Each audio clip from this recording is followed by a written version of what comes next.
Dernière édition de Tribune Libre de la saison. On revient sur le match entre l'Estac et Evian Thonon-Gaillard. À mes côtés, la brochette d'experts emmenée par Carlos Lopez, Rafik Mezrich et Laurent Gradel. Bonsoir messieurs. Bonsoir. Et face à ces trois experts, l'expert de l'arbitrage, Philippe Paulet. Bonsoir Philippe. Bonsoir messieurs.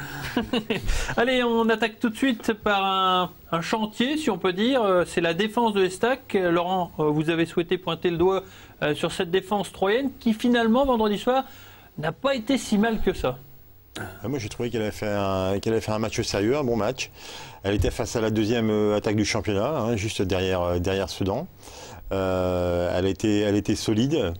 Et j'ai trouvé qu'elle avait malheureusement craqué à 2 minutes de la fin, mais elle est sérieuse et pas mise énormément en danger. Alors justement, on va regarder, on va voir que les Troyens en début de match auraient pu prendre beaucoup plus de risques que ça. Voilà, tout à fait, ouais. Sur ces actions-là, on voit Mathieu Saunier qui a gagné pas mal de duels, mais qui avait surtout la possibilité de porter un peu plus l'offensive rapidement, disons. Et plutôt, ils ont lâché un peu rapidement le ballon pour aller provoquer. Et donc, on le voit, voilà. Par exemple, sur ce genre d'image, voilà. Là, on s'aperçoit qu'il va fixer quelqu'un, il arrive à créer un décalage. Et sur cette action-là, malheureusement, Mounir Obadi loupe son enchaînement alors qu'il y avait une très bonne phase de jeu. Et là, ça a été, au fur et à mesure du match, on a vu un garçon comme Saunier qui a pris confiance en lui. Et je pense qu'il a fait un bon match. Carlos, c'était pas votre avis tout à l'heure. Vous sembliez un petit peu circonspect quant à ce choix de Laurent. Non, malheureusement, c'est un garçon effectivement qu'on ne voit pas très souvent au sein de cet effectif-là. Il faut reconnaître que sur ce match-là, il a été, je dirais, pointu dans ses interventions. Donc il est allé vers l'attaquant plutôt que de reculer. Je trouvais ça très intéressant. En plus, face à l'attaquant, quand on est attaqué par un joueur adverse qui vient lancer rapidement, effectivement, c'est jamais simple. Mais on doit dire sur ce match-là, effectivement, il était intéressant, quoi. Et j'ai apprécié, comme le dit Laurent, ses montées. Effectivement, le but du jeu, c'est d'aller à la rencontre d'un adversaire pour pouvoir libérer un partenaire. Donc ce qu'il a fait dans maintes occasions, dans ces intentions-là, il était intéressant. C'est vrai qu'en début de match, ils avaient un peu l'habitude de lâcher rapidement la balle. Et comme l'expliquait Laurent, c'est vrai que quand ils poursuivaient un petit peu plus loin, quand ils apportaient le surnombre, les Troyens devenaient tout de suite dangereux, comme on l'a vu tout à l'heure avec cette balle vers Obadi. C'est un défenseur, comme on dit souvent, qui défend en attaquant. Et qui défend debout. Et tout à fait, c'est intéressant. Rafik, votre avis? Oui, je pense que là, je suis assez content de la prestation un petit peu que nous a fourni Mathieu Saunier. J'ai trouvé dommage qu'il n'ait pas pu apporter encore plus le surnombre en deuxième mi-temps parce que ça a apporté un décalage aussi au niveau offensif. Donc, il a reculé comme tous les autres. Oui. Malheureusement. Oui. On peut aussi parler de la présence de Marcos qui, malgré ce qu'on peut dire, voit sa santé un petit peu s'étioler, enfin sa forme plutôt s'étioler. Malgré tout, le métier, ça sert toujours, Laurent. On va le voir dans cette séquence de jeu. Marcos, grâce à son métier, obtient un coup franc très intéressant, un coup franc qui amènera le but. On regarde les images et on voit que c'est dommage justement qu'il n'y ait pas cette expérience à travers tous les joueurs. Alors Laurent, on va voir, Marcos va récupérer cette balle. Déjà, il se sert de son corps, déjà énormément. Énormément. Là, il y a un mauvais dégagement. Mais là, par contre, il y a quand même une grosse erreur de la part du défenseur qui se fait bouger. Et là, Marcos, avec son corps, arrive à récupérer le ballon. Et là, on s'aperçoit quand même de la grosse différence de métier. Parce que Philippe, il n'y a rien. Il a plongé. Mais il y a le métier. Voilà. Résultat, tout de suite sanction. Avec le but de Marcos. Voilà. Avec le but derrière. Voilà. Donc, il a été récompensé de son effort, récompensé du geste qu'il a pu faire, avec une bonne protection de balle. Mais bon, il y a une grosse erreur quand même du défenseur. Le défenseur doit jamais se laisser faire prendre. Je trouve qu'il y a quand même faute. Il y a quand même faute? Ouais, je trouve qu'il y a quand même faute. Il se protège bien. On voit bien qu'il protège la balle et il a son corps au-dessus du ballon. Il est vraiment. Il bien tomber après derrière. Oui, il y a le métier. C'est bien, de toute façon. Ouais, mais le défenseur, il lui colle bien quand même le dos et je trouve que c'est bien joué. Bah, c'est bien joué, la preuve. Il a obtenu un coup franc et ça permet à l'Estac donc de casser cette série qui semblait être une malédiction. On va aborder un autre sujet soulevé par Carlos Lopez. Il va se réveiller, Carlos. Carlos, c'est une action en seconde période qui vous fait dire, qui vous fait penser que si les Troyens étaient un petit peu plus, comment dire, attentifs, un petit peu plus appliqués, on pourrait marquer plus souvent. C'est un peu ça, on peut le résumer comme ça.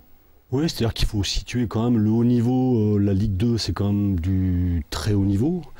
Bien évidemment, donc il existe des gestes, à mon avis, qui devraient être davantage pointus, notamment dans des dernières passes où, lorsqu'il y a des matchs comme ça, où les situations ont du mal à se décanter, je pense qu'il y a certains garçons qui doivent prendre un jeu à leur compte, mais aussi peut-être délivrer des passes décisives ou provoquer des situations qui met des situations intéressantes pour Troyes notamment. Et cette fois-ci, ça concernait Mounir Obadi en seconde période avec une passe qui aurait certainement... Qui Mounir Obadi, bon, tout le monde le connaît aussi, c'est un très bon technicien, malheureusement jusqu'à aujourd'hui en Ligue 2.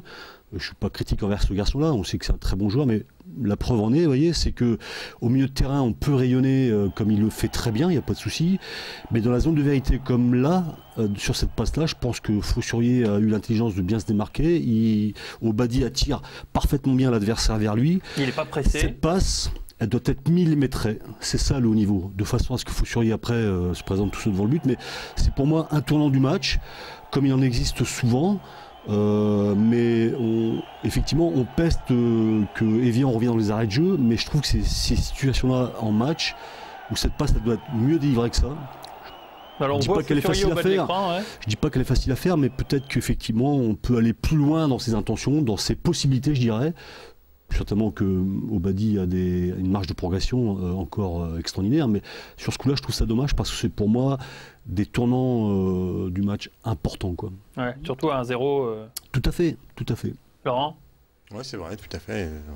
Il y a eu plusieurs gestes. Bon, peut-être on peut l'expliquer aussi par un terrain difficile, gelé. Donc techniquement, ça peut s'expliquer aussi. Ça peut s'expliquer aussi.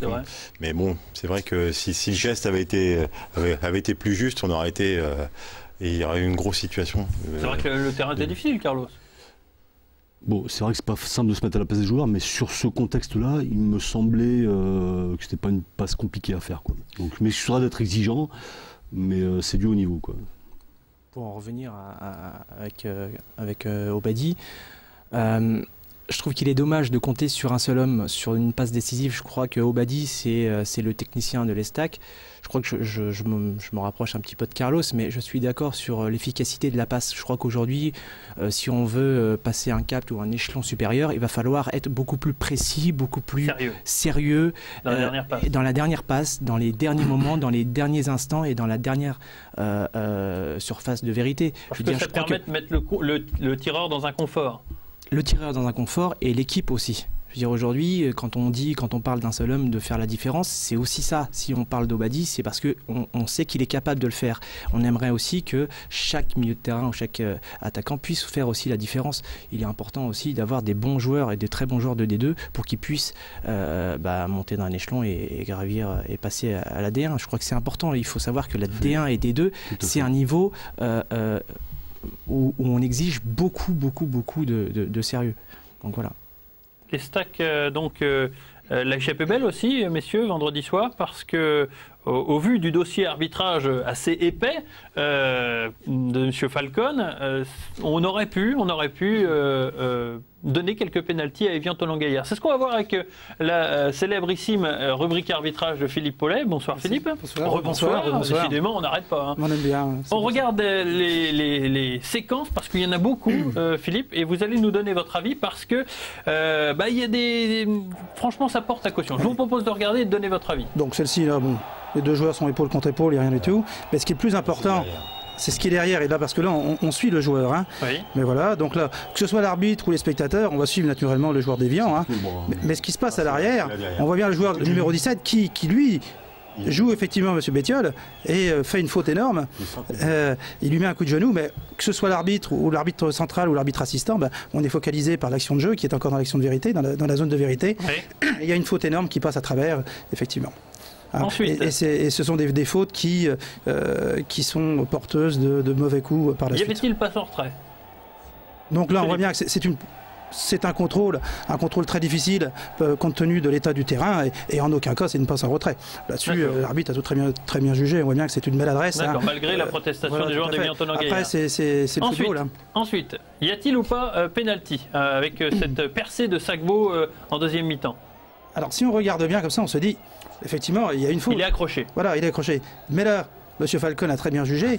On voit bien qu'on va le revoir avec le ralenti. Oui. Regardez, comme à l'entraînement, il se fait son croche-pied lui-même. Et là, je dis que les joueurs d'Evian s'en sortent bien parce qu'ils ont un corner pour eux-mêmes.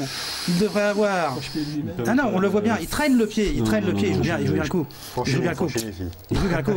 Et là, normalement, ils auraient dû se retrouver avec un carton jaune et un coup franc direct. Bon là, pour des raisons de gestion et de rencontre, effectivement, il y a le coup de pied de coin qui est accordé. Et y avait-il main? Là, pareil, c'est dans le jeu, c'est impossible de le voir. Après ça, les joueurs réclament, c'est normal. C'est le football, c'est la zone de vérité. Si on peut influencer l'arbitre, eh bien, mais là, c'est impossible de le voir. Déjà avec la caméra, on n'arrive pas à juger. Alors imaginez sur le terrain, c'est le football. Alors, est-ce qu'on peut revenir en régie sur l'avant-dernière faute, celle de Sagbo, parce que j'ai entendu quelques murmures de la part de nos experts qui souhaitaient dire qu'il y avait pénalty. Moi, je pense qu'avec le ralenti, dans l'action, bon, nous, on revoit un peu le ralenti aujourd'hui. Effectivement, on s'aperçoit que c'est quand même douteux. Ouais. C'est quand même douteux parce qu'on a le sentiment que le joueur, effectivement, il est quand même légèrement. Alors, on revoit. Mais là, il joue bien, regardez, hop, et il traîne le pied, voilà, il traîne bien son pied. Non, je pense que l'adversaire. Oui, il a accroché. Regardez la loupe. Peut-être un petit accrochage. Là, il a accroché. Après, il joue bien le coup. C'est pour ça qu'au ralenti, quand on est sur le terrain et qu'on est arbitre, ça va trop vite. Mais là, au ralenti, quand on est devant son écran, comme on le fait à l'instant, on s'aperçoit quand même que c'est litigieux. Donc, c'est la seule action qui, à votre avis, qui mérite penalty par rapport à toutes les autres que vous avez pu voir? Moi, je pense que la première, sur Grégory Bettiol, mérite le penalty. Parce que j'ai trouvé les défenseurs de Tonangaïa. La voyons. Voilà. Alors, déjà, regardons. Et les deux mettent le bras. Bon, et puis, ça mérite peut-être un carton rouge, notre ami qui se fonce délibérément sur Bettiol. Tout à fait. Il est passé devant. Là aussi, c'est amplifié. Et derrière. Et derrière, la faute derrière par contre, là, il vient volontairement mettre le coup de genou dans le visage de Bettiol. D'accord. Par le placement, automatiquement, on ne peut pas le voir. Mais pour revenir à l'avant-dernière faute, et sur l'émission passée, on parlait de la difficulté de siffler un penalty dans la zone de vérité. On voit bien entre l'amplification, les simulations, les tentatives de simulation, c'est très difficile d'accorder un penalty. Et après, il y a toujours le doute. Alors le penalty flagrant, où là, on va le faire, mais là, systématiquement, on essaye toujours d'influencer la décision de l'arbitre et après il faut faire le tri, c'est très difficile. D'accord, Philippe. Très difficile. Demain, l'Estac se déplace à Laval. Laurent, pour terminer rapidement, vous pensiez que l'Estac était capable de gagner au stade Francis Le Basser? Ouais, moi je pense qu'ils sont capables, même si l'entraîneur de Laval est un des meilleurs amis de Carlos, Philippe Insberger, mais je pense qu'ils sont capables d'aller prendre les 3 points de la victoire. Ok. Bon, si Insberger vous a dit que Laval gagnerait contre l'Estac, Carlos, alors... J'ai eu un téléphone pas plus tard qu'hier, à qui je l'ai transmis aucun renseignement, qu'on se rassure, mais il avait forcément des yeux pour voir le match, il avait envoyé certainement des gens, et effectivement, il trouve qu'il y a lui aussi une possibilité de victoire de son côté. Donc maintenant, on souhaite que... ça soit l'inverse. Un match nul, personnellement, ça serait bien pour tout le monde. Messieurs, c'est terminé. On se retrouve en 2011 pour d'autres émissions de Tribune Libre. Passez tous de très bonnes fêtes. Merci.